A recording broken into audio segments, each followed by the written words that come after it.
Vous allez réaliser à l'aide du logiciel Google SketchUp cet objet en 3 dimensions qui est une maison. Voilà, petite maison avec une cuisine, un salon, quelques fenêtres, une porte d'entrée. Alors pour cela, vous allez suivre cette fiche consigne dans laquelle vous avez un plan vu du dessus avec les dimensions des différentes pièces et puis les caractéristiques comme la hauteur des murs, la taille des différentes fenêtres, des styles de fenêtres et puis leur position dans les pièces. Alors la première étape de mon travail, ça va consister simplement à bâtir le plancher de la maison. Alors le plancher fait 10 mètres sur 10 mètres, hein, sans compter l'épaisseur des murs. Donc tout ce que j'ai à faire, c'est ici un rectangle de 10 mètres sur 10 mètres, c'est-à-dire un carré finalement. Alors pour cela, j'ai un outil qui est ici, qui s'appelle l'outil rectangle, qui me permet de tracer des rectangles un peu de la manière dont je veux. Voilà. Alors je m'appuie sur l'axe vert et rouge pour tracer mon rectangle. Voilà, donc l'axe vert et rouge définissent le sol en fait. Hein, vous voyez que les pieds de la dame sont à ce niveau-là. Alors je trace mon rectangle et je remarque qu'en bas, ici, au fur et à mesure de mon tracé, je vois apparaître les dimensions. En fait, moi je veux 10 mètres sur 10 mètres. Voilà, l'idéal c'est d'annuler ce que je viens de faire et de recommencer. Alors j'essaye de tracer 10 mètres sur 10 mètres à la souris. Bon, en fait, je remarque que c'est pas évident, hein, il y a toujours des petits centimètres. Alors il y a une autre méthode, c'est de ne pas lâcher le clic gauche de la souris et de taper directement au clavier 10 mètres, point virgule, 10 mètres. Le point virgule séparant les deux grandeurs, longueur et largeur. En fait, j'ai même pas besoin de taper mètre puisque par défaut, ça existe, c'est l'unité de base. Donc je tape 10, point virgule 10, j'appuie sur Entrée sans lâcher la souris, mais sans la bouger. Et voilà, j'ai mon rectangle de 10 mètres sur 10 mètres, en gros mon carré. Voilà. Alors en fait, Google SketchUp est un logiciel qui permet de manipuler des objets en 3 dimensions. Et en particulier, il n'est pas très efficace avec des objets en 2 dimensions comme cette surface.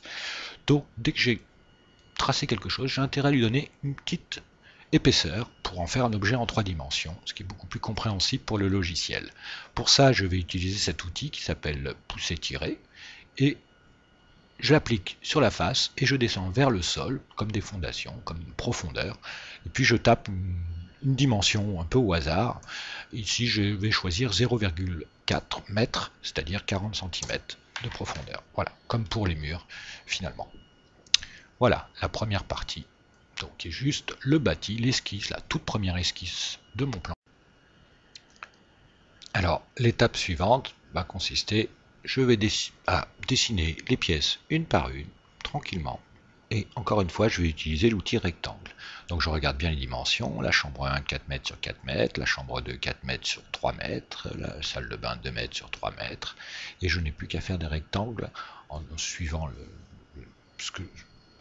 procédant de la même manière que tout à l'heure. Bon, par exemple, la première chambre, hop, elle fait 4 mètres sur 4 mètres, je trace un rectangle sur la face, vous remarquerez qu'il m'indique que je suis bien sur la face, je tape au clavier 4.4, hop, voilà ma première chambre, je fais la seconde chambre rapidement, 4.3, hop, je fais la salle de bain qui, elle, va jusqu'au bout, donc logiquement 3.2 mètres, si je regarde bien sur mon plan.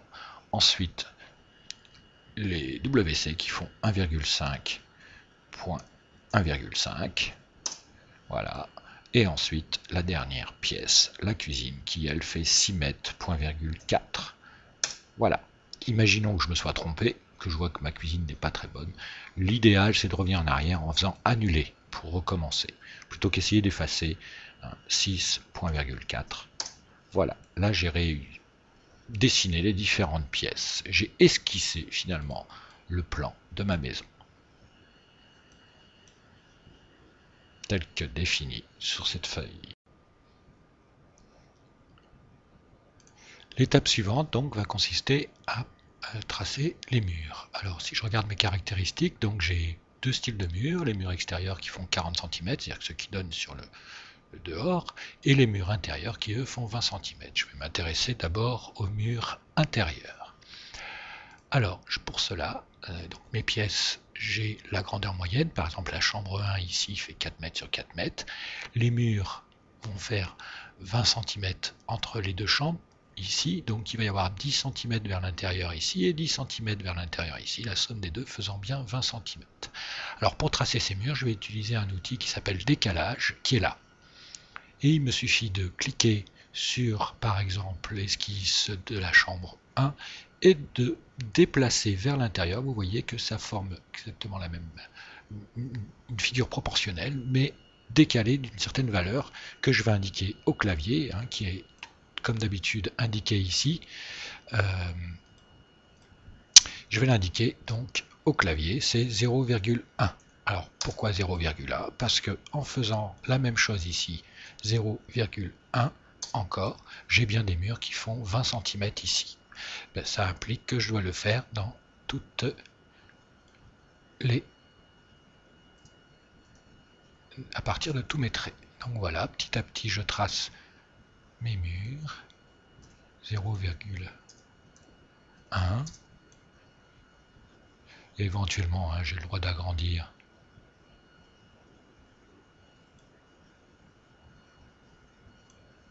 Là, il n'a pas trop aimé ce que j'ai fait.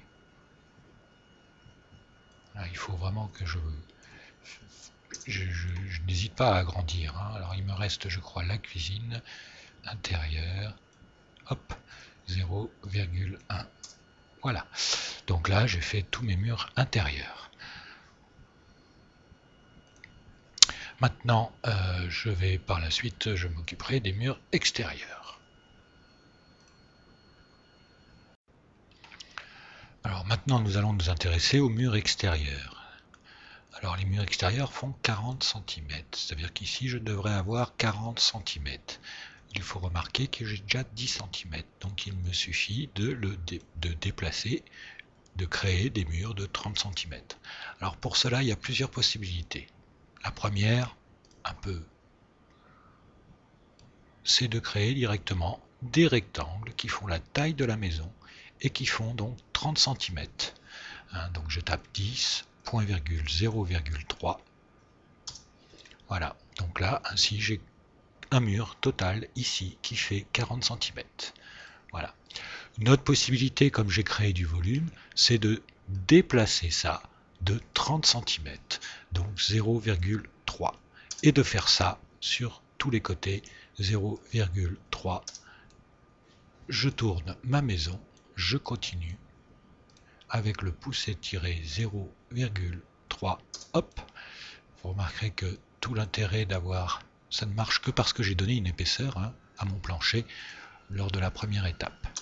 Voilà, donc là j'ai tous mes murs qui sont tracés. Maintenant il va falloir que je les relève tous d'une certaine taille, donc on verra ça à la prochaine étape. Donc maintenant, dernière étape, il va falloir que je monte mes murs. Alors pour monter les murs, ça va être très simple, je vais utiliser le pouce étiré. Voilà, et je dois les monter de 2,3. Donc il me suffirait de faire ça pour l'ensemble des murs que j'ai. En fait, le problème, c'est que je vais les faire petit à petit. J'ai intérêt avant cela, grâce à l'outil gomme qui est ici, à supprimer tous les traits qui ne servent plus à rien, qui sont les traits qui sont à l'intérieur des murs. Donc c'est ce que je suis en train de faire là, petit à petit, tous ces traits qui sont à l'intérieur des murs et qui ne servent plus à rien, je les supprime, ce qui fait que je suis en train de créer une grande surface, qui est la surface correspondant à l'ensemble des murs. Donc voilà, là je crois que j'ai tout supprimé, je vérifie quand même rapidement, il semble, à ce moment-là, quand j'utilise l'outil pouce étiré vers le haut, je tape 2,3 pour mes 2,30 m, je vous rappelle que c'est la hauteur des murs ici, je la vois apparaître ici. Voilà, à ce moment-là, mes murs sont montés, ma maison est quasiment finie, enfin, au moins le bâti.